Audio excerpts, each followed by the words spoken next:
사도행전 20장 22절부터 24절까지 세 절 말씀을 우리 한 목소리로 읽도록 하겠습니다.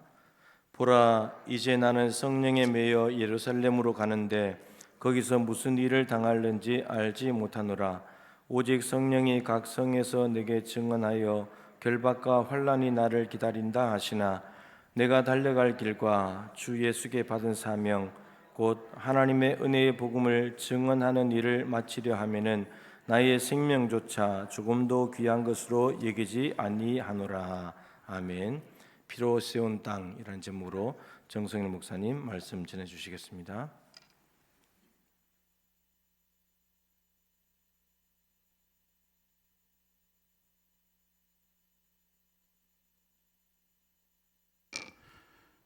네, 오늘도 이 자리에 나오신 우리 순천 동북의 성도님들 환영합니다. 그리고 사랑합니다. 제 성격이 예전에 이렇게 사랑합니다 이런 말 잘 못했습니다. 그래서 원통에서 4년 9개월 동안 사역을 하면서 한 3년째쯤부터 이제 우리 사랑하는 원통교회 성도님들 이렇게 얘기를 했는데 이제 사임을 할 때쯤에 갑자기 후회가 되더라고요. 진작할 걸. 시간이 너무 아까워지기 시작한 거죠. 그분들하고 이제 같이 동역하고 사역했던 그 시간들을 돌아보면은 참 감사한 일들이 많았는데 내가 표현을 잘 많이 못했구나 하는 생각이 들어서 여기 부임하고부터는 처음부터 하기로 했습니다. 참 감사한 일들이 많았습니다. 갑자기 귀에서 돌이 빠져가지고 계속 누워 있었는데 너무 많은 분들이 걱정을 해주시는 거예요. 막 전화가 계속 오는데 솔직히 전화를 못 받겠어요.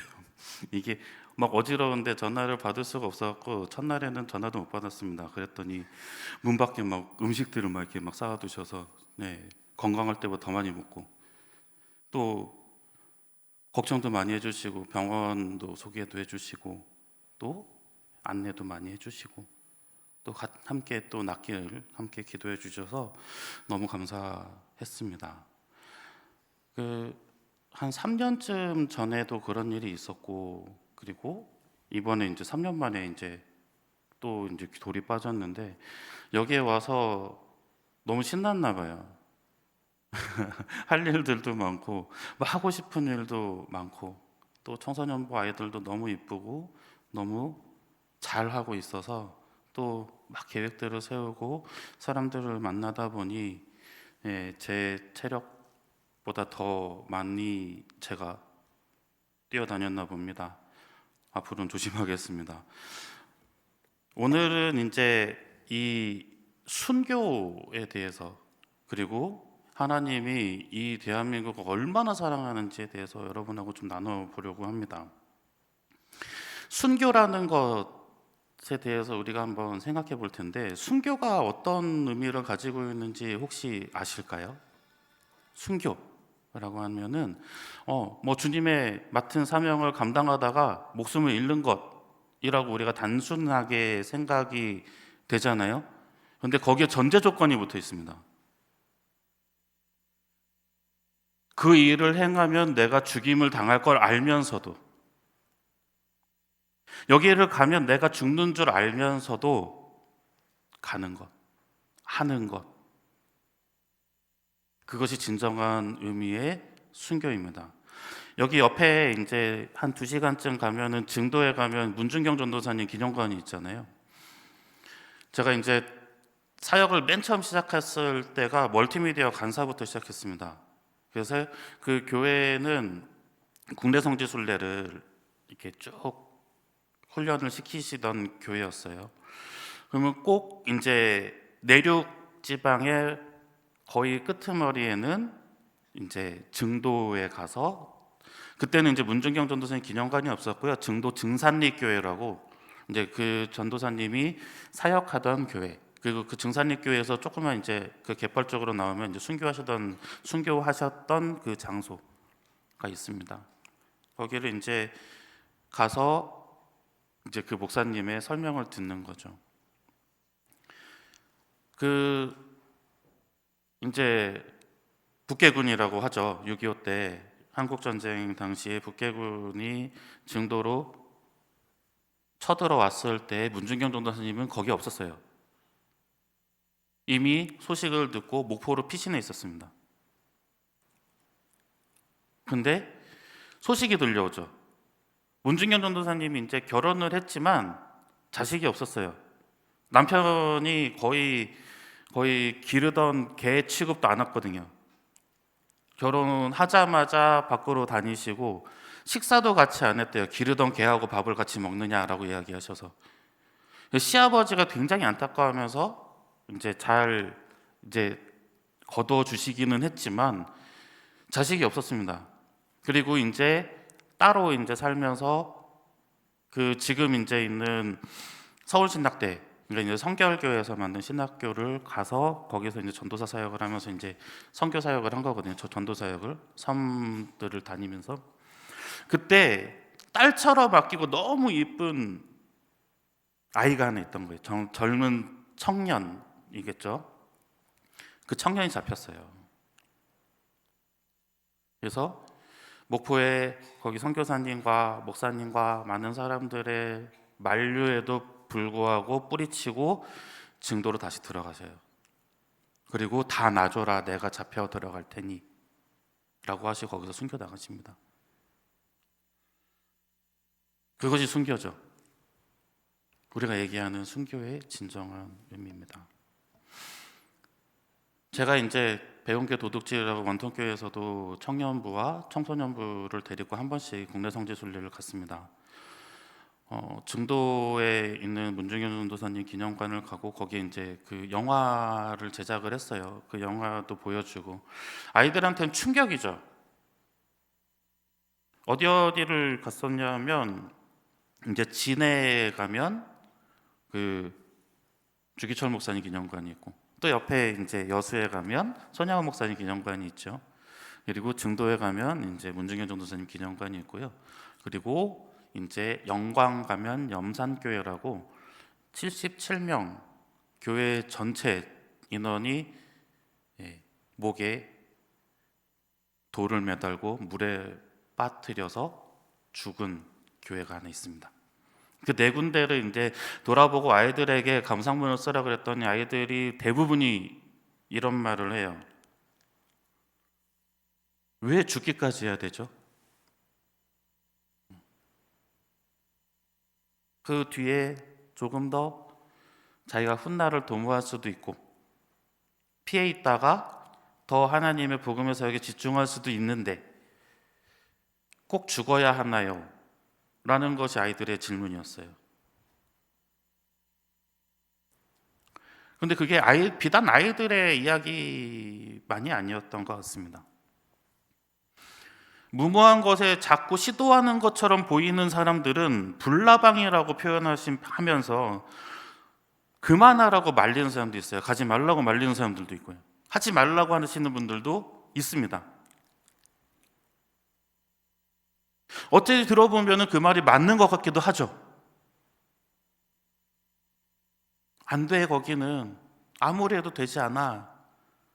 가봤자 밑빠진 독에 물을 붓는 거고 결안으로 바위를 치는 거야. 근데 여러분 그거 아십니까? 하나님이 이 대한민국 얼마나 사랑하시는지, 전 세계를 통틀어서 선교사가 들어오기 이전에 번역된 성경이 먼저 들어온 나라는 우리나라밖에 없습니다. 보통 순서가 그래요. 선교사님들이 이제 먼저 들어가요. 그러면 목사로 안 들어가죠. 왜? 위험하니까. 그러면 뭐 의료, 교육 이런 것들을 배워서 들어옵니다. 그래서 같이 뭐 의료봉사도 하고 아이들을 가르치기도 하면서 포교 활동을 해요. 그러면서 천천히 그 나라 문화도 익히고 그 나라 말도 배워가면서 성경의 번역 작업을 합니다. 지금 우리나라도 마찬가지로 외국에 나가 있는 수많은 선교사님들이 그 나라 언어로 되어 있는 성경책을 번역하기 위해서 많이 노력하세요. 그게 순서예요. 한참 지나야 되는데 우리나라는 그렇지 않아요. 성경이 먼저 들어왔어요. 그래서 선교사님들이 깜짝 놀랍니다. 선교사님이 들어왔는데 먼저 성경을 읽고 감동을 받은 사람이 와가지고 나 세례 달라고 얘기한 사람도 있어요. 하나님이 이 땅을 얼마나 사랑하는지 거기서부터 느껴져요. 서울에 가면 이제 양화진이라고 하는 곳이 있어요. 양화진 가보신 분 계시죠? 네. 양화진이 그렇게 유명하지 않았을 때는 서울에 사는 사람들은 그 옆에 있는 절두산을 더 많이 갔어요. 절두산이라고는 들어보셨습니까? 카톨릭 성지인데요. 왜 절두산일까요? 목이 잘린 산이에요. 그래서 절두산이라고 이름을 붙였습니다. 카톨릭 순교자들이 거기서 2만 명이 죽었어요. 그 성지가 바로 옆에 있고 양화진 외국인 선교사 묘역이 바로 그 옆에 자리 잡고 있습니다. 지금은 이제 100주년 기념교회에서 이제 그 양화진 묘역을 관리하고 있습니다. 그 양화진의 입구에 보면 이렇게 사진에 이제 나올 거예요. 이런 글씨가 쓰여져 있습니다. 하나님이 조선을 이처럼 사랑하사. 양화진에 가서 그 외국인 선교사님들 묘역을 하나하나 보고 그 사연들을 들어보면은 너무너무 절박하고 너무너무 애처롭고 너무너무 감동이 돼요. 그래서 그 국내 성지순례 갔었을 때 그 목사님은 그 양화진에서 거의 반나절을 소비하시면서 이 선교사님들에 대한 설명을 많이 하셨어요. 저도 이제 한두 분을 좀 소개시켜 드리려고 합니다. 이런 말을 한 사람이 있어요. 만일 내가 줄 수 있는 1000개의 생명을 가지고 있다면 조선 백성에게 그것 모두를 줄 것이다. 많이 들어보셨죠? 만일 내게 1000개의 생명이 있다면 내가 그 1000개의 생명을 다 조선인들에게 주겠다. 이 말을 한 사람은 루비 레이첼 캔드릭이라고 하는 젊은 여 선교사입니다. 선교사를 지망을 하고 선교사 교육을 받을 때도 조선 땅을 너무 사모했어요. 조선에 가고 싶어서 막 안달이 났어요. 그런데 실상은 여러분, 미국이나 영국이나 선교사를 파송하는 서방 세계의 국가에서 조선 땅은 기피 대상 1호의 국가였습니다. 나라였습니다. 일제 강점기에 있어서 그것 때문에 그런 것이 아니라 조선 땅에 가면 죽는다. 언더우드 선교사도 처음에는 조선 땅으로 가려고 준비한 게 아니에요. 언더우드 선교사는 인도로 가려고 준비했습니다. 처음에는. 근데 하나님께서 계속 조선에 대한 마음을 주셔서 바꾼 거예요. 그리고 조선에 간다라는 이야기를 들으면 모든 사람들이 안타까워하면서 거의 마지막 작별의 인사를 나눕니다. 그런데 이 루비 레이첼 캔드릭이라는 선교사는 너무 조선에 가고 싶어 했어요. 그런데 나이가 너무 어린 거예요. 22살. 조선 땅에 가기엔 너가 너무 나이가 어리다. 더 훈련받자 해서 2년 후에 이 캔드릭이라고 하는 선교사를 파송해요. 근데 조선에 온 지 8개월 만에 급성 맹장염으로 죽고 맙니다. 8개월이요. 8개월 동안 이 조선 땅에서 무엇을 할 수 있었을까요? 솔직히 사람들 만나고 인사하는 것 정도 외에, 조선말을 어느 정도 배운 것 외에 그분이 무슨 사역을 집중적으로 했을까요? 목회자도 교회에 처음 부임하면 한 1년 정도는 분위기 파악합니다. 이 교회가 어떤지. 그렇죠? 같은 말이 통하는데도 불구하고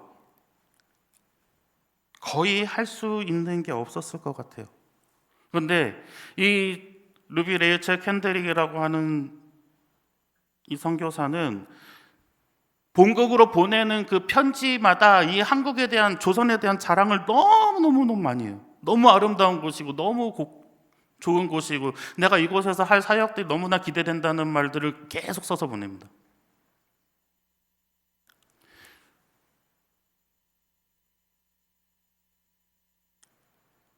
선교사님은 그렇다 칠까요? 왜 조선 땅을 기피했을까요? 풍토병이 있어서 그래요. 조선에는 하수 처리 시설이 없었죠. 그렇기 때문에 조선인들은 면역이 돼 있었지만은 이 서방 외국인들은 이질에 대해서 완전히 취약했어요.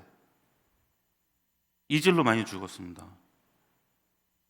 그런데 성인이 아니라 아이들이요. 양화진 선교사 묘비 쪽에 한쪽 이제 구석이라고 하면 좀 한쪽에 보면 아이들의 비석이 있어요.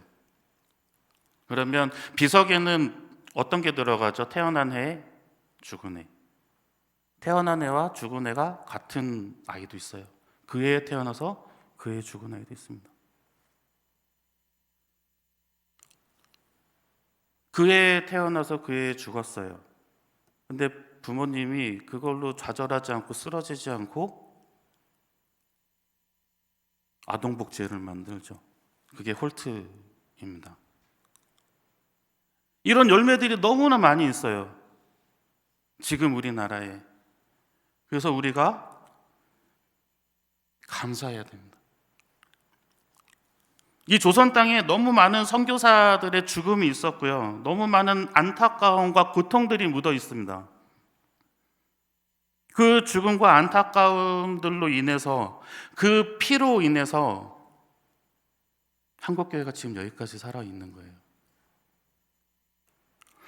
오늘 말씀 이전의 말씀입니다. 사도행전 20장 18절의 말씀입니다. 함께 읽어보겠습니다. 오매 그들에게 말하되 아시아에 들어온 첫날부터 지금까지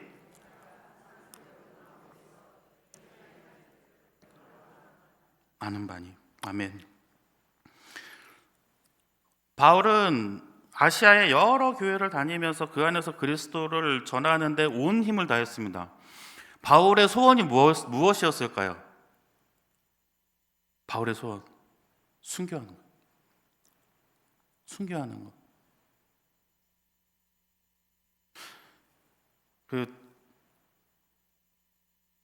이제 뇌혈관에 꽈리가 생긴 적이 있어요. 진단을 받고 그때까지는 감이 없잖아요. 수술 받아본 적도 없고 입원해 본 적도 없었어요. 그러니까 아무 감이 없어요. 그러고서 이제 막 룰루랄라 하고서 병원에 이제 입원을 해서 검사를 받고 그리고 이제 뭐 내일 이제 시술합니다 이렇게 얘기를 하고 수면 마취를 진행할 거예요. 아무 생각 없이 있었죠. 근데 수술실로 들어가는 침대를 타고 누워서 가는 동안에 진짜 많은 생각이 나는 거예요. 무섭더라고요. 그리고 기다리는 동안에 그 생각이 나는 거예요. 수술한다고 내가 이제 눈을 감았는데 눈을 못 뜨면 어떡하지? 참 별 걱정을 다 하죠.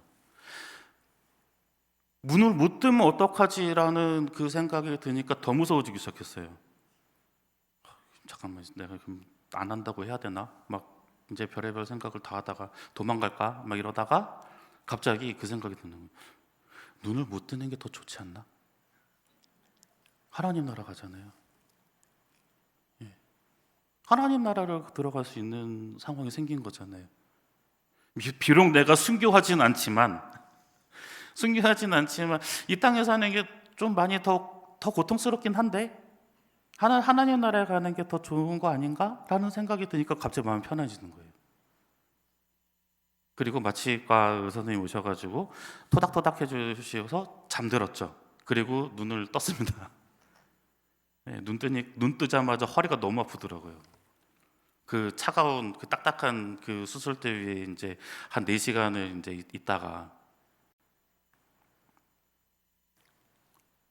바울도 차라리 내가 순교를 당해서 하나님의 나라에 가는 것이 더 좋다 여기지 않았을까? 근데 하나님께서는 끝까지 바울을 사용하셨어요. 그래서 막 뭐 죽은 줄도 알았잖아요. 막 갖다 버려놨잖아요. 그런데도 살아납니다. 또 다시 돌아다녀요.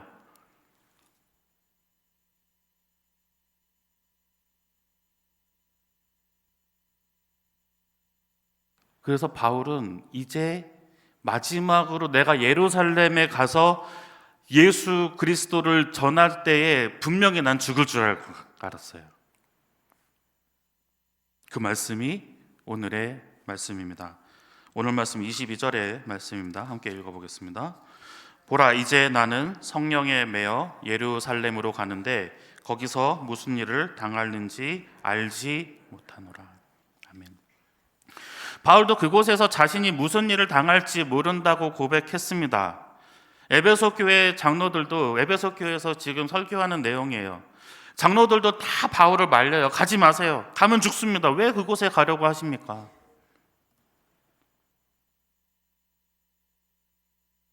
왜 가시려고 그러세요? 우리랑 더 계셔야죠.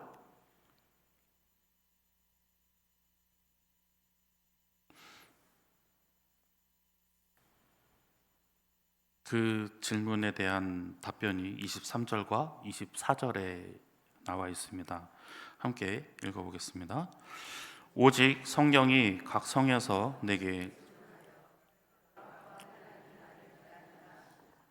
내가 달려갈 길과 주 예수께 받은 사명 곧 하나님의 은혜의 복음을 증언하는 일을 마치려 하면은 나의 생명조차 조금도 귀한 것으로 여기지 아니하노라. 아멘. 복음을 증명하는 일을 마칠 때 내가 해야 될 일, 하나님께서 나한테 말씀하신 일, 예수 그리스도가 나를 사용해서 다시 새로운 눈을 뜨게 해주셨을 때 내가 받은 사명을 다 마치고 난 이후에는 내 생명이 끝날 거를 바울은 알고 있었어요. 그것을 조금 더 늘리고 싶어 하지 않았습니다. 하나님, 내가 조금만 더 살면 안 될까요? 라고 하지 않았어요. 달려갈 길의 끝에는 죽음이 아니라 승리가 있을 줄을 알고 있었기 때문에 그래요. 달려갈 일에 마치는 일의 끝에는 죽음이 아니라 하나님의 나라가 임할 줄을 확신했기 때문에 바울은 순교를 소망했던 거죠. 2001년에 굉장히 유명한 방화 사건이 있습니다. 서울에서 있었던 일인데 홍제동 방화 사건이라고 혹시 기억이 나실 분이 있으셨는지 모르겠습니다. 2001년 3월 4일에 일어났던 일이에요. 서대문구 홍제동의 다세대 주택에서 불이 납니다. 그리고 화재 신고가 들어오죠. 진짜 불이 어마어마하게 막 번져 나갔어요. 그리고 소방관들이 출동을 했죠. 출동을 하고 불을 이제 진화하기 시작했습니다. 근데 불이 잡히지 않아요. 그래서 어떤 선택을 하냐면 포기, 철수하자. 근데 갑자기 뒤에서 누가 소리를 칩니다. 저기 내 아들이 있습니다. 그 얘기를 들으니까 소방관 7명이 그대로 다시 들어가요.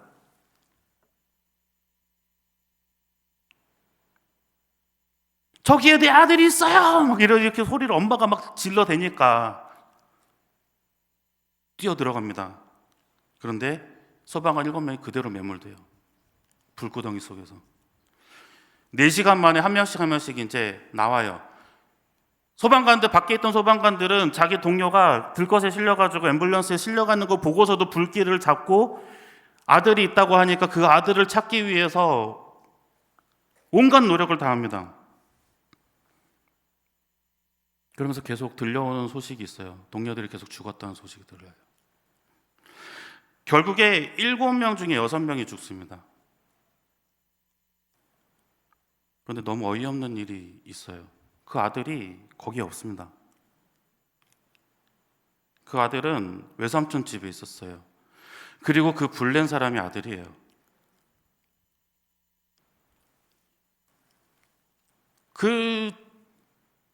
나중에 전말을 소방관들이 듣고 얼마나 좌절했을까요? 그러면 그 6명은 허튼 죽음이었을까요? 그 죽기 전에 한 소방관이 편지를 쓰는 영상이 하나 있습니다. 이게 예전에 그 꼬꼬무라고 하는 프로그램에서 나왔던 이제 프로그램 건데 한번 보시면 정말 마음이 찢어져요. 한번 영상을 한번 보도록 하겠습니다. 순직 한 달 전쯤에 후배한테 이런 메일을 보냈대. 자, 네가 한번 읽어볼래?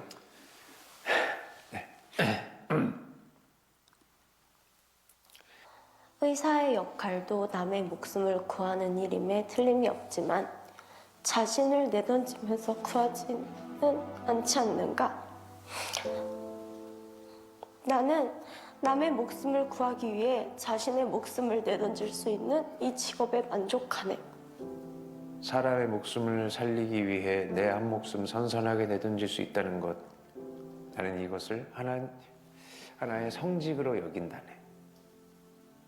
무너지는 건물의 잔재에 파묻혀 보기도 하고 성난 불길의 혓바닥에 올라보기도 했고, 하지만 인간사 모두 하늘의 뜻이라고 주어진 일에 묵묵히 최선을 다하며 사는 그날까지 열심히 살다가 간다면, 그때 당시 상황을 좀 얘기 좀 해달라고 그러는데 기억이 안 나요. 제가 유가족들을 만나 보니까 이제 이게 그 사람들한테 미안한 마음이 들고 뭐 책임감이라 그럴까요? 뭐 그런 게 좀 느껴지고 뭐 그랬습니다. 뭐 이 세상을 떠나가지고 이제 혹시라도 이제 그분들을 만나게 되면은 가서 이제 그때 뭐 그간 잘 지냈느냐 뭐 이런 식으로 얘기를 하겠죠. 그런 걸 기대하고 살고 있습니다.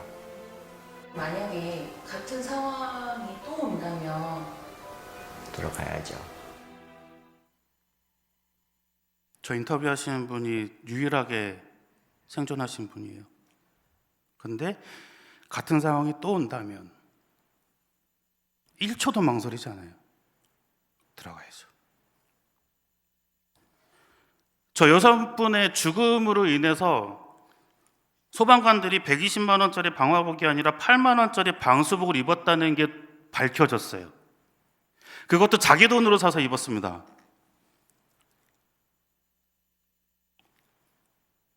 저런 분들의 희생이 있었기에 지금 소방관들은 국가직 공무원이 되었죠. 처우도 많이 좋아졌습니다. 장비도 훨씬 좋아졌습니다. 그렇게 변했어요. 물론 그분들의 목숨이 희생되기 전에 바뀌었으면 얼마나 좋았겠습니까만 어떤 결과가 나오는지 우리 생각으로 판단할 수 있는 게 아니에요. 루비 캔드릭이 8개월 동안 얼마나 많은 사역을 했겠는가, 사역의 결과만 놓고 본다고 하면 실패라고 이야기할 수도 있겠죠. 다른 분의 한번 이야기를 드리고 마치려고 합니다. 샤오돌이라고 하는 선교사님이 있어요. 강원도 고성에 가면 샤오돌 기념관이 있습니다. 화진포 해수욕장 바로 앞에 있습니다. 화진포 해수욕장 하면은 가장 유명한 것이 뭐냐면 김일성 별장이에요. 아시는 분은 아실 수도 있겠습니다. 그 김일성 별장을 지은 사람이 샤오돌이에요. 자기가 여름에 좀 쉬려고 이제 그것을 이제 뺏어간 거죠. 이분은 선교사님의 이름보다는 크리스마스 실로 더 많이 알려져 있습니다. 결핵 환자를 돕기 위해서 많은 노력을 했죠. 근데 이분의 아버지와 이분의 어머니와 아버지가 1890년대에 조선 땅으로 들어와요. 남편이 아내한테 반해가지고 그 여자를 쫓아서 조선으로 같이 들어옵니다. 그래서 조선 땅에서 결혼을 해요. 그리고 청일전쟁이 일어났는데 청일전쟁 때 전염병으로 돌아가셔요. 그때는 샤오돌은 이제 태어났었고 그 어머니 뱃속에 이제 둘째가 있었죠. 그래서 어머니가 조선에서 이제 다시 미국으로 돌아가세요. 조선에서 미국으로 돌아가셔서 이분이 무엇을 했냐 하면은 그 선교사 민방긴 협회를 돌아다니면서 모금을 하고 다시 조선 땅으로 들어옵니다. 아들은 의사가 됐어요. 의사가 돼서 같이 들어왔어요. 그리고 조선 땅에 들어가서 에드시 홀이라고 하는 이 둘째 딸아이가 죽어요. 그리고 굉장히 오랜 시간 동안 결핵 환자들을 살리기 위해서 노력을 합니다. 훈장도 받아요. 그래서 강원도와 감리교단이 그것을 기념하기 위해서 화진포에 기념관을 세웠습니다. 그게 재작년의 일이에요. 재작년 말쯤에 이제 준공이 됐습니다. 너무나 많은 빚이 있어요. 이 조선 땅을 하나님께서 얼마나 사랑하셔서 선교사님들의 목숨까지도 담보하시고 많은 순교자들의 피로 쌓아주셨어요. 우리는 이걸 갚아 나가야죠. 갚아 나가야 됩니다. 계란으로 바위를 치더라도 밑빠진 독에 물이 부어지는 것 같아 보이더라도 그 여정이 정말 쉽지 않아 보이더라도 정말 무모한 일인 것 같아 보여도 아까 영상에 또 같은 일이 생기면 어떡하실 거예요? 라고 얘기할 때 1초도 망설이지 않고 들어가야죠 라고 이야기했던 그 소방관처럼 적어도 우리는 소방관보다 더 나아야 되지 않겠습니까? 적어도 우리는 그 소방관보다 더 하나님께서 주시는 그 미래의 확신이 있는데 죽음 이후의 삶에 대한 우리의 기쁨이 있는데 우리의 승리가 바로 눈앞에 보이는데 우리도 순종해야죠 라고 이야기해야 되지 않겠습니까? 우리 순천동북의 성도님들은 그 한치의 망설임 없이 웃으며 순종해야죠 라고 고백하시기를 간절히 소망합니다. 우리의 빚은 어떻게 갚을 수가 없어요. 하나님이 이 땅을 얼마나 사랑하시는지 또 이 땅의 비전이 얼마나 크신지 우리는 감히 상상조차도 할 수가 없습니다.